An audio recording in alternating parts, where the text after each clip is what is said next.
mío cada vez que ¿me escuchan? Sí, Porque perfecto. y la pantalla la están viendo. No. Fíjate que no me deja Aún no. compartirla. La pantalla sí se ve. ¿Sí se ve? Sí, sí. Se ve la pero lo que está compartiendo. Ya se fue, pero ahí. ¿Y ahora? Sí. Ahora sí, sí. Ah, Hay que perfecto. ampliarle un poquito, doctora. Ok, perfecto. Entonces hoy.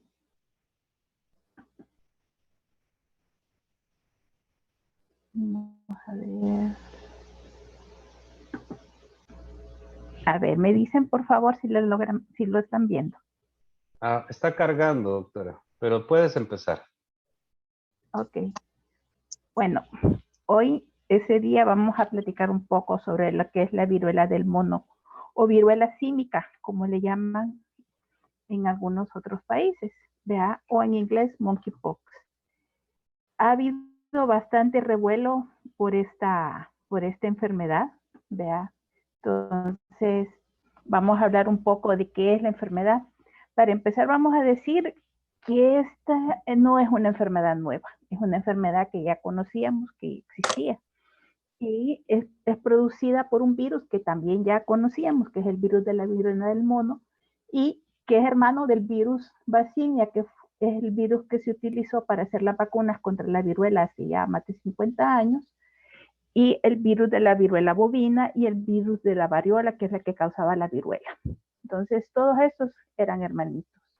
El primer caso humano de viruela del mono se encontró y se registró y documentó correctamente allá por 1970 en el Congo, en la República Democrática del Congo.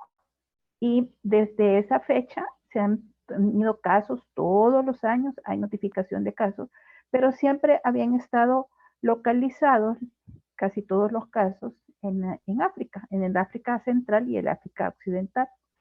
Los casos de viruela del mono empezaron a ocurrir en personas afuera de África, pero relacionado con viajes, o sea, personas que habían visitado Nigeria, el Congo, Rwanda, Senegal, y también relacionado a contactos con animales importados, y se han encontrado casos en Estados Unidos, en Israel, en Singapur, en el Reino Unido, en México, en bastantes países. No tiene una distribución mundial, sino que más bien son focos aislados en algunos países. ¿Dónde vive el virus? Pues todavía no se ha encontrado a ciencia cierta y de forma correcta la causa donde vive el virus. Sin Linda, embargo, sabemos... no se están pasando las láminas. Ok. De manera manual creo que hay que hacerlo. Sí. El reservorio de la viruela, como les decía, no se ha identificado, ¿verdad? Pero se han encontrado y se ha aislado en algunos roedores y en algunos primates. Y de ahí sale a infectar a las personas. En el 2003 fue que se encontró el primer brote de viruela del mono fuera de África y fue en Estados Unidos. Y ahí se relacionó con contacto con perros de las praderas que habían sido infectados porque habían sido alojados junto con ratas que venían de Gambia y lirones enanos que habían sido importados desde Ghana. En aquella ocasión el brote causó 70 Doctora, casos. perdón, no, todavía no corre las diapositivas. Tienes que reiniciar. Ok, espérame.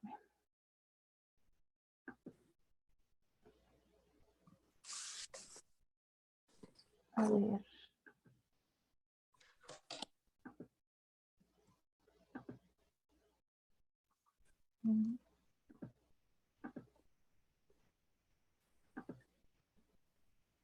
¿Y ahora?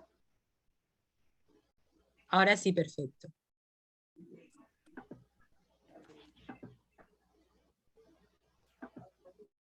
Ok. ¿Ahora sí? Sí está la siguiente diapositiva. Ok. Mire a ver si corre. Mire la segunda, a ver si corre la segunda para A ver. confirmar. ¿Sí? No. Dele la segunda a ver. A ver.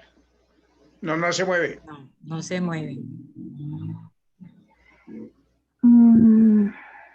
Perdón, Hoja. dice que debe ponerla a Manual, de pronto manual, doctora. O ampliar la Vamos. imagen. A ver, Ampliarla. Sí, así. Dale a la número 5. a ver. Dale. Así vas a tener que hacerlo. Ahí sí. Vas a tener que Sí, hacerlo ahí con sí, el... ahí se ve Entonces bien, nos sí. vamos a quedar ahí. Va. Sí, con el Ok, cursor. entonces Listo. como decíamos, en el 2003 fue el primer caso que se encontró y se reportó presencia de viruela del mono fuera de África, y eso fue en Estados Unidos. Y la causa o la fuente en aquel entonces se encontró que habían sido a través de perros de las praderas contagiados por ratas y lirones que habían venido de África. Este brote causó 70 casos. Luego han tenido más casos que se registraron en viajeros que venían de Nigeria, en Israel en septiembre del 2018, en Inglaterra en septiembre del 18 también, del 19, en mayo del 21, del 22, en Singapur en mayo del 2019, en Estados Unidos se han identificado casos en julio y noviembre del 2021 y en mayo de 2022. ¿Por qué se ha vuelto esto como que una preocupación? Porque se han encontrado o se empezaron a encontrar países que no eran endémicos para la viruela, y que cuando hacían la búsqueda intencionada de por qué se habían contagiado, no en todos los casos se lograba encontrar el vector, es decir, la forma en cómo se había contagiado o se había originado el brote. En los primeros brotes, por ejemplo, en el de Estados Unidos, como les mencionaba, del 2003, pues se encontró que fue a través de los perros de las praderas que habían sido contaminados por las ratas, y entonces hubo un caminito que ligaba los casos a un evento ocurrido en África. Había una forma en que se veía claramente cómo la enfermedad viajó, pero eso no se ha encontrado en todos los casos a la fecha. Por eso se elevó la preocupación a nivel mundial. Y en Inglaterra, por ejemplo, de los primeros 21 casos que ellos notificaron, solo en 15 habían encontrado que había una razón plausible de que se habían contagiado en África, volaron, viajaron, llegaron y desarrollaron la enfermedad en Inglaterra. Pero con 6 de esos pacientes no lograron encontrar ellos la causa. Entonces, eso es lo que ha causado la preocupación. Ahora, ¿cómo se transmite? El virus de la viruela símica se transmite del ser humano por contacto estrecho con una persona o animal infectado o con material contaminado por el virus. Este virus tiene la capacidad de vivir o sobrevivir en las cosas contaminadas por las personas enfermas, es decir, sábanas, sobrefundas, superficies. Y eso pues cambia un poco la forma de transmisión de cómo nosotros lo habíamos visto. El virus de la viruela se transmite de una persona a otra por contacto estrecho. ¿Con qué? Con las lesiones, con los líquidos corporales, es decir, con la saliva, con la orina, con el semen, aunque con el semen todavía no está claramente determinado si sí o si no. ¿Verdad? Están haciendo estudios, pero no han logrado determinar, pero por lo pronto lo consideran por seguridad como que sí. Con cutículas respiratorias, que son las gotitas que nosotros expulsamos cuando tosemos, estornudamos o cuando hablamos, y con materiales contaminados, como le explicaba, como la ropa de cama. La transmisión también se ha descrito que puede producirse a través de la placenta de la madre al feto, lo que puede generar casos de viruela símica congénita o por contacto estrecho durante y después del nacimiento, es decir, con la lactancia materna. ¿Cuáles son los signos y los síntomas? Pues hagan de cuenta que la enfermedad tiene 2 etapas. La primera etapa, que es el periodo de incubación, que va a durar más o menos, el periodo de incubación va desde que la persona tiene el contacto y se contagia hasta que empieza a desarrollar los primeros síntomas. Usualmente ese periodo de incubación suele ser de 7 a 14 días, pero puede ser tan extenso como de 5 a 21. ¿Y de qué va a depender esto? Del sistema inmune de la persona que está siendo infectada. La principal diferencia que nosotros podemos ver entre la viruela, como era la enfermedad que antes ocurría, y la viruela del mono, es que la viruela del mono hace que se hinchen ganglios linfáticos, es decir, esos bolitas que tenemos nosotros aquí cuando tenemos infecciones en la garganta, que a veces suelen aumentar de tamaño, esos son los ganglios. Y nosotros tenemos ganglios aquí en el cuello, tenemos aquí atrás de las orejas, tenemos también en las axilas, en las ingles, que son los que son más fáciles de encontrar o de poder observar. La enfermedad comienza típicamente en los primeros 3 días con fiebre, dolor de cabeza, con dolor muscular, dolor de espalda, los ganglios que les explicaba que pueden estar inflamados, y esto se presenta alrededor del primero al tercer día. Y puede inflamarse los ganglios de un lado, los dos lados, los de solo el cuello, los de solo la ingle. O sea, no hay una forma de presentación usual, lo cierto es que se inflama. Puede haber escalofríos y puede haber agotamiento. Al cabo de 3 días de aparecer la fiebre, comienza la erupción. Y esta erupción puede empezar siendo primero un enantema, que es una erupción en las mucosas, generalmente en la boca. Y comienza en la cara posteriormente y se convierte en un exantema que tiene diferentes tipos de lesiones. ¿Verdad? Y de la cara se va a extender a otras partes del cuerpo, incluyendo las palmas de las manos y las plantas de los pies. Pero generalmente, cuando nosotros venimos a ver las lesiones tienen lo que nosotros llamamos que es un modelo centrífugo, es decir, están más concentradas en el centro del cuerpo y más dispersas en las extremidades, es decir, que vamos a tener más lesiones en la cara, en el tronco y en el abdomen, y menos en los brazos y en las piernas. Las lesiones que vamos a tener nosotros en la viruela, primero son máculas. Máculas son como manchas rojas en diferentes zonas, como les explicaba, de la piel. Luego esas manchitas se hacen como pequeños bultitos que parecieran como picaduras de insectos, especialmente como picaduras de hormiga, por ejemplo. Y posteriormente esas pápulas se convierten en vesícula. La vesícula es eso gordito que parecía una picadura de hormiga, tiene un centro que se llena de líquido. Entonces, esa es una vesícula, como lo ven ustedes en esta imagen. Esta, cuando empieza a llenarse de pus, se convierte en una pústula y son chiquititas. Luego esta pústula aumenta de tamaño, se hace más grande, la presencia de pus es más evidente y empieza a tener una depresión central que es como un ombliguito, y ahí es por donde se va a romper.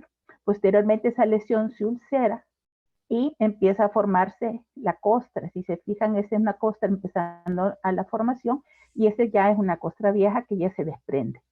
Entonces, ¿cuál es lo importante? Estas lesiones son altamente contagiosas. Es decir, que si nosotros las tocamos, especialmente estas últimas 4, si nosotros las tocamos, fácilmente nos podemos contaminar y adquirir nosotros la enfermedad.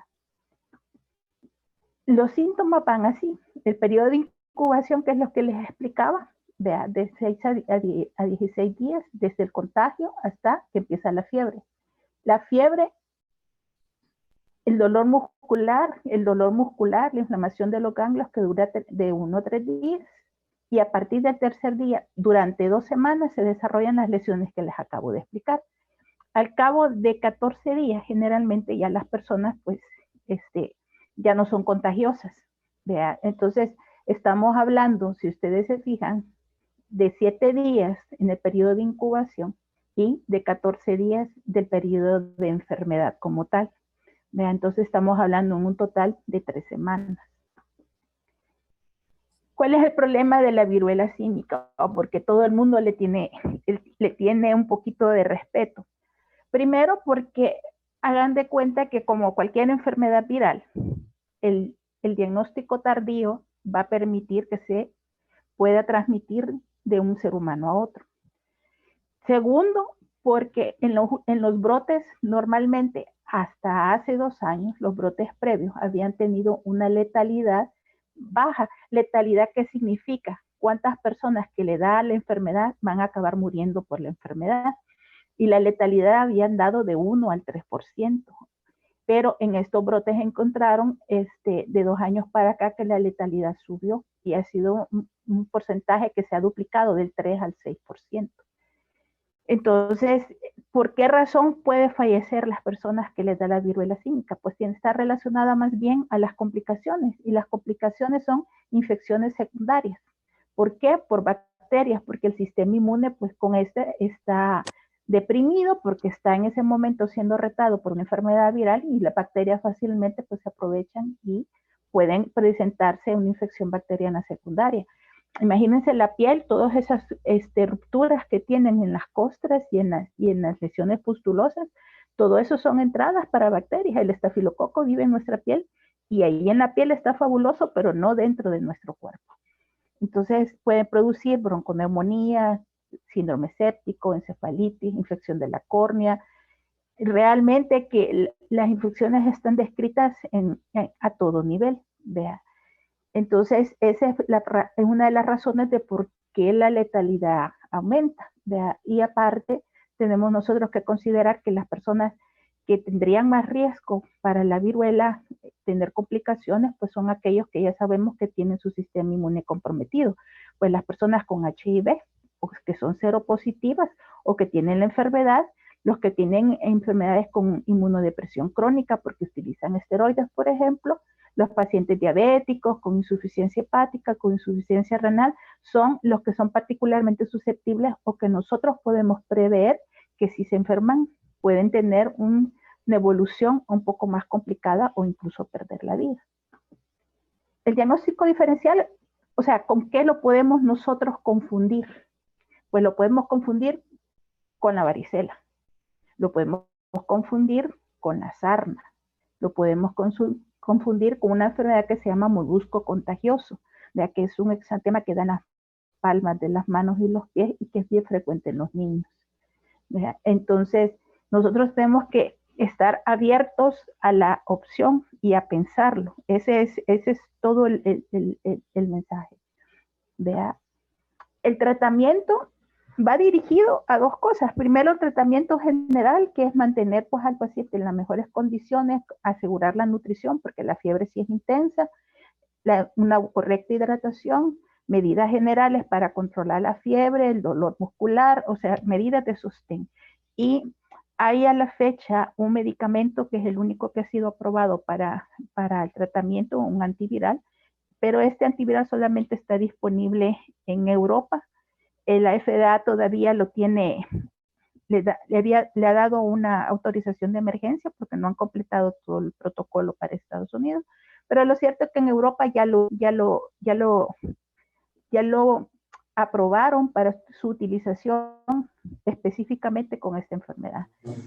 Aquí la otra causa que nosotros tenemos que ver en el tratamiento es que tenemos que estar nosotros abiertos a detectar las complicaciones de manera temprana. Y esas complicaciones se van a detectar cuando nosotros tengamos pacientes o personas que tienen proceso febril, que a pesar de las medidas generales se mantiene la fiebre por arriba de 38. Escalofríos continuos, cuando aparecen adenopatías nuevas, o sea, nuevos ganglios inflamados. Hagan de cuenta que usted tenga al paciente y dice, tiene los ganglios inflamados aquí del oído y aquí del cuello. Pero en una semana le aparecen en las ingles. Entonces, ese paciente hay que prestarle atención porque es un paciente potencialmente se puede complicar. Y cuando nosotros vemos el curso de las lesiones, hagan de cuenta que en la varicela, por ejemplo, nosotros tenemos que son 3 olas de lesiones que ocurren en la varicela. En promedio son 3. ¿Verdad? Entonces viene la primera ola de lesiones, pasan 3 días, viene una segunda ola de lesiones, pasan otros 3 días y viene una tercera ola de lesiones. Entonces en la varicela es típico que nosotros encontremos las lesiones en diferentes estadios. Pero con la viruela símica no es así. Con la viruela símica el paciente se llena de un solo y las lesiones van todas en el mismo estadio. Es decir, que van todas siendo pápulas, todas siendo vesículas, todas siendo pústulas, todas convirtiéndose en costra. Entonces, no es frecuente que nosotros encontremos lesiones en piel en diferentes etapas. Esa es una diferencia también con la varicela. Entonces, si nosotros vemos eso y en un paciente que tiene viruela del mono, al cabo de 10 días vemos que empiezan a aparecer nuevas lesiones, ese paciente también nos está dando indicaciones de que puede tener complicaciones. porque su sistema inmune pues no está respondiendo correctamente. Entonces, es que los síntomas típicos es la fiebre y la erupción cutánea y la presencia de los ganglios inflamados. ¿Ya? Todo esto pues va a permanecer, como les decía, hasta 14 días y en los que tarda 21 días en resolver, pues son aquellos pacientes que tienen el sistema inmune comprometido. Aquí lo importante es los contactos. Una vez que se hace un diagnóstico, pues hay que, parte del tratamiento también es dirigido a los contactos. Tiene que haber aislamiento de la persona enferma y aislamiento de los contactos. Los contactos que son asintomáticos después de 5 días, se les puede permitir continuar con sus actividades, pero a las personas que son contactos tienen instrucciones de tomarse la temperatura 2 a 3 veces en el día para documentar, porque lo primero que va a ocurrir es presentar fiebre. Entonces, eso es lo que se busca. Ahora bien, una parte del tratamiento va dirigida a lo que nosotros hacemos ya cuando la persona está enferma. Segundo, a localizar el brote y evitar que la persona enferma siga contaminando o contagiando a más personas. Y tercero, a prevenir la diseminación sin control. Entonces, para todo esto, nosotros son dos círculos de aislamiento. El aislamiento primario, que es a la persona enferma, el aislamiento secundario, que son a los contactos, y las medidas que se hacen para donde ocurre el caso, en la colonia o en el barrio donde está, poder hacer las medidas para poder evitar pues que se sigan contaminando más personas. Aquí ocurren y existen dos formas de hacer las cosas. A la persona enferma se le da el antiviral que, como les digo, existe y no está aprobado ese antiviral como profiláctico, ¿vea? Pero sí hay autorización para la utilización de vacunas, ¿vea? La vacuna contra la viruela, aquí vamos a hablar algo. ¿Se acuerdan que les dije que eran hermanitos? La viruela del mono con la viruela, con la viruela humana. Nosotros, los que tenemos arriba de 40 o de 50 años, estamos vacunados. Les pongo un ejemplo. En España, la última vacunación contra viruela se puso en el año de 1980. La viruela fue erradicada y declarada erradicada por la Organización Mundial de la Salud en 1978.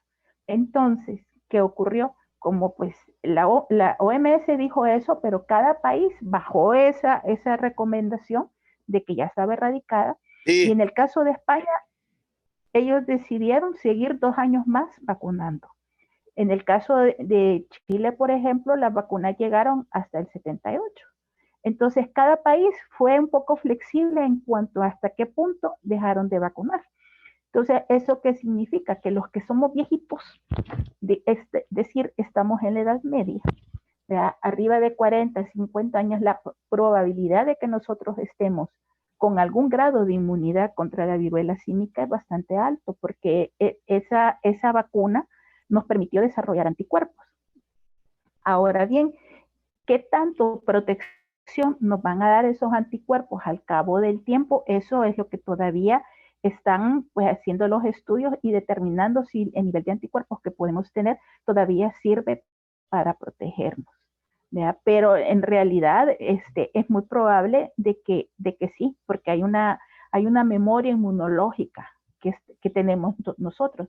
Quizás los que podrían tener problemas son los pacientes o las personas más jóvenes. ¿Por qué? Porque ellos nunca han sido expuestos a este virus, no lo conocen, su sistema inmune prácticamente es un desconocido, ¿verdad? Entonces, cuando se lleguen a enfrentar a él, pues lo van a ver como de primera vez, de primera mano.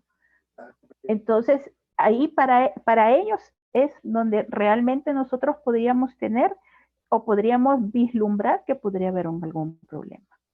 ¿Vea? La atención clínica para la viruela se debe optimizar, ¿vea? Como les decía, aliviar los síntomas, controlar las complicaciones y evitar secuelas a largo plazo.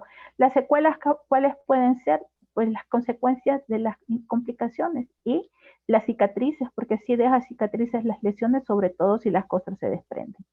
¿Vea? El 2022, esto fue hace apenas como un mes, que la Agencia Europea de Medicamentos autorizó el uso para la viruela símica del antiviral de Covirat, que se había desarrollado originalmente para la viruela.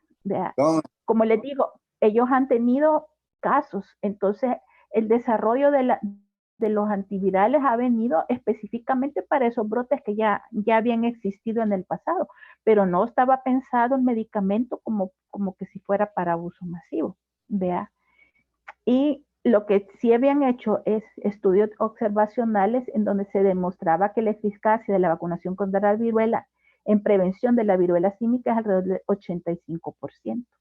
Por eso es que decimos que la vacunación previa contra la viruela puede hacer que la enfermedad o no nos dé, o si nos da sea más leve. Entonces, en ese sentido, hay un grado de protección en todas las poblaciones a nivel mundial.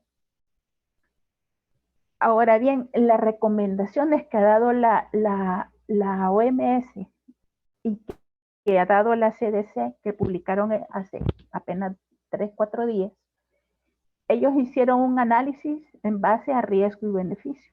Y en base a riesgo y beneficio, y en base a exposición, ellos no recomiendan la vacunación masiva de ninguna población. ¿Por qué razón? Porque, como les digo, la transmisión no es así violenta como, por ejemplo, podemos verlo nosotros con el ébola, o como podemos verlo con el COVID. No es así. Es muy delimitada. Entonces, eso permite que los casos sean más fáciles de controlar y de localizar. Entonces, bajo ese punto, no es de correr a vacunar a todo el mundo, ¿vea? La otra cosa es que la propagación puede ser controlada fácilmente mediante medidas de salud pública que ya son conocidas pues de todos, o sea, no tenemos que ir a inventar nada nuevo, ¿vea? Porque es la detección temprana de casos, el diagnóstico y la atención oportuna, el aislamiento y el rastreo de contactos. ¿Qué significa eso? Que cada caso hay que buscar cómo se contagió, cómo se enfermó y seguir toda la cadena para ver todos los que pudieron estar en contacto y son sujetos susceptibles de desarrollar la enfermedad. Todas las decisiones en torno a la inmunización con vacunas contra la viruela o la viruela del mono deben tomarse mediante la toma de decisiones clínicas compartidas. Es decir, que no va a ser que solo porque a mí se me antoja lo vamos a poner la vacuna. Tiene que ser un comité vacunal que decida de acuerdo a cómo es la enfermedad en cada país, en cada región, pues va a decidir cómo van a actuar y en base a qué van a poder ellos decidir cómo utilizar las vacunas. Vea, no hay una producción masiva de vacunas. Eso también pone una restricción al momento que nosotros querramos utilizar las vacunas como un método para evitar la enfermedad. Vea, aquí existe algo que vamos a decir que es novedoso en el punto, porque existe la posibilidad de que se dé una profilaxis posterior a la exposición. La vacuna es muchísimo mejor puesta antes, definitivamente, ¿vea? Porque antes va a evitar la presencia de la enfermedad, o que si la enfermedad llegara a presentarse va a ser leve. Pero para las personas que han sido contactos de casos, personal de salud que ha estado en riesgo, la profilaxis posterior a la exposición se recomienda con una vacuna apropiada de segunda o de tercera generación. La vacuna de primera generación venía y era derivada del virus de la vaccinia, pero esta ya se dejó de producir. Hay países, sin embargo, que todavía tienen en stock vacunas contra la viruela de primera generación que fueron derivadas del virus de la vaccinia, pero la OMS no recomienda la utilización de esta vacuna simple y sencillamente porque ya pasó mucho tiempo. ¿Vea? Porque si bien nos va, tienen 40 años de estar guardadas. Entonces nadie sabe a estas alturas, pues para empezar, si están preservadas en su función, en su composición, y la potencialidad de que pueda producir una enfermedad leve o no al momento de colocarla y que pueda desarrollar o no una respuesta inmunogénica. Entonces, como todas esas respuestas no están a la fecha determinadas, entonces la OMS ha dicho que todos esos lotes de vacunas que se han guardado por razones estratégicas, vamos a decir así, o políticas, no son convenientes utilizarlas y más bien tendrían que utilizarse vacunas de segunda o de tercera generación. Idealmente, estas vacunas tienen que aplicarse 4 días después de la exposición inicial. Y si no presentan síntomas, pueden utilizarse hasta 14 días después en ausencia de los síntomas. Y esto es para evitar la aparición de la enfermedad. Ahora bien, ¿cuáles son las vacunas que se pueden utilizar o que su uso está aprobado? Incluyen una que se llama MVA-BN, que son vacunas replicantes y son desarrolladas a través de técnicas de cultivo celular. Unas vacunas que se replican mínimamente, que es virus vivo, LC16, o vacunas no replicantes como el EVA-BN, que pueden ser consideradas. Entonces, tenemos 3 tipos de vacunas. Unas vacunas derivadas originalmente de la vaccinia, ¿vea? Pero esa ya no es como la vacuna que se hacía hace 40 años, sino que ocupan el mismo virus de la vaccinia para producir una nueva vacuna. A esa se le llama ACAM 2000, la que es de técnicas de cultivo celular, vacunas que se replican mínimamente, LC16, que llevan inhibidores, o vacunas no replicantes que son de virus inactivado, que es MVA-BN. Entonces, cualquiera de esas 3 se puede utilizar. Para individuos en quienes la vacuna replicante estándar ACAM 2000 está contraindicada debido a inmunodeficiencia, terapia de inmunosupresión, dermatitis atópica, viruela del mono no replicante específica, se preferiría una vacuna como MVA-BN. Es decir, que nosotros, como ya sabemos, a las personas que tienen inmunodeficiencia, que están con terapias con esteroides, por ejemplo, para inmunosupresión, que tienen dermatitis atópica, no les vamos a poner una vacuna de virus vivo, definitivamente. Les vamos a poner una vacuna de virus inactivado, que es la MVA-BN. Entonces, y aquí siempre cada caso que se va a vacunar se tiene que discutir previamente y obviamente tiene que discutirse con la persona. O sea, la decisión la toma el equipo médico, pero también tiene que discutirlo pues con quien se va a aplicar la vacuna. Y hay algunos que están porque se coloquen las vacunas también en inmunocomprometidos, pero lo cierto es que no se recomienda hacer esto porque nosotros no podemos establecer si el sistema inmune de esta persona va a ser suficiente como para solamente ser estimulado para producir anticuerpos, o si ese estímulo, pues el sistema inmune no lo va a poder detectar y va a producir una enfermedad grave en el paciente.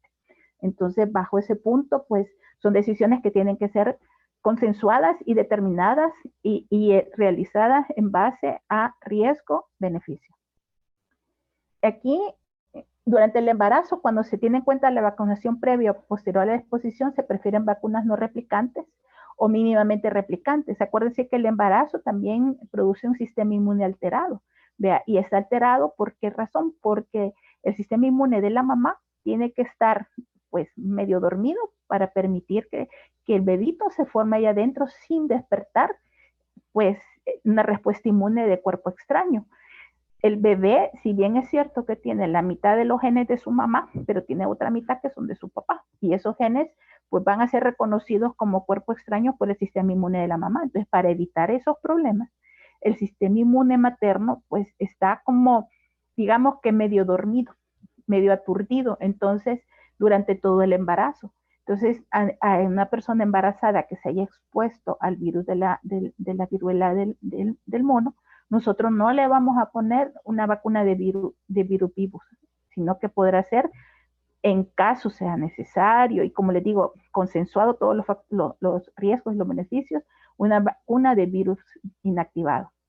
Para las mamás que están amamantando y donde también estamos nosotros pensando protegerlas porque han tenido contacto, igualmente se van a preferir vacunas no replicantes como las de virus inactivado o una mínimamente replicante. En los niños donde se considere la vacunación post-exposición, porque en los niños no se recomienda vacunar previo a exposición, pues tendría que ser una vacuna de virus inactivado y está aprobado realmente. No hay datos en niños, hay un ensayo nada más que ha tomado en cuenta chicos arriba de 16 años, pero niños más pequeños no hay experiencia y no hay determinación. Entonces, a la fecha, la etiqueta de la vacuna evita la aplicación en menores de 18 años a menos que formen parte de un protocolo de estudio. Y obviamente siempre para vacunar al niño pues también tiene que hacerse factor de riesgo y beneficio, ¿vea? Para decidir si se vacuna o no. Entonces, si ustedes se dan cuenta, esta es una enfermedad que ya conocíamos, o sea, no estamos descubriendo una enfermedad nueva. Ya sabemos cómo es, ya sabemos cómo se contagia, ya sabemos cómo se manifiesta, ya sabemos perdón, contra qué tenemos nosotros que hacer diagnóstico diferencial. Existe la ventaja que hoy ya hay un antiviral que se puede utilizar para dar tratamiento y que hay vacunas que se pueden utilizar también para evitar la diseminación de los casos o para evitar que la enfermedad sea una enfermedad grave, ¿vea? Y que sea una enfermedad leve.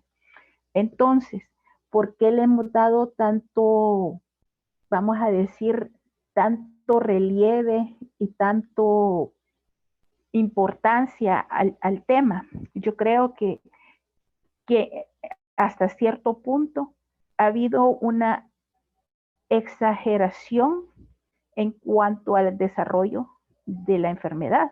Nosotros ya sabemos que la enfermedad produce casos fuera de África. Ciertamente, en la medida que se produzcan más casos fuera de África, el chance de que eso se quede viviendo, digámoslo de esa manera, en las áreas en donde se han encontrado los casos, cada vez va a ser más alta la probabilidad, ¿verdad? Entonces, digamos que eso es parte del desarrollo o de la evolución normal que tiene esto. Entonces, quizás lo que han levantado la alarma a todo el mundo ha sido porque hoy estamos en una era en donde el transporte permite que hoy estemos en El Salvador, en 2 horas, 3 horas estamos en México, en 6 horas en Estados Unidos, en 12 horas, 18 horas más estamos en Corea, y pues si vamos en 24 horas podemos llegar casi que a darle la vuelta al mundo. Entonces, fácilmente una persona que se contagió puede atravesar la mitad del mundo antes de sentir síntomas. Y mientras pudo haber dejado un rastro, ¿vea? Demos gracias de que para que la transmisión sea efectiva, tiene que haber contacto cercano, ¿vea? El contacto cercano, acuérdense que es un contacto de menos de 1,5 metros y por más de 15 minutos, ¿vea? Entonces, en esa parte quizás tenemos nosotros pues algo que va a favor de que se puedan detectar los casos de manera temprana, porque para que se puedan contagiar, pues necesitan realmente tener mucha más exposición. Vea, el uso de la mascarilla ayudaría, fíjense, para evitar la transmisión en esta primera etapa de la enfermedad. Ya la transmisión, cuando están las lesiones presentes, ahí ya el paciente ya sabe que está enfermo, ya sabe que tiene fiebre, o sea, ya él ya tiene síntomas. Entonces, ya en teoría debe haber ido a buscar a un médico o ayuda médica, ¿vea? Entonces, aquí más bien la otra parte es crear la conciencia en las personas que pueden estar expuestas de buscar ayuda en el momento oportuno.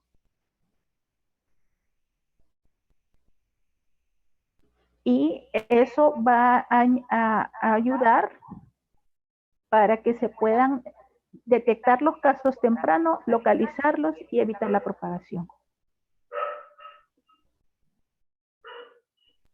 Listo. Listo.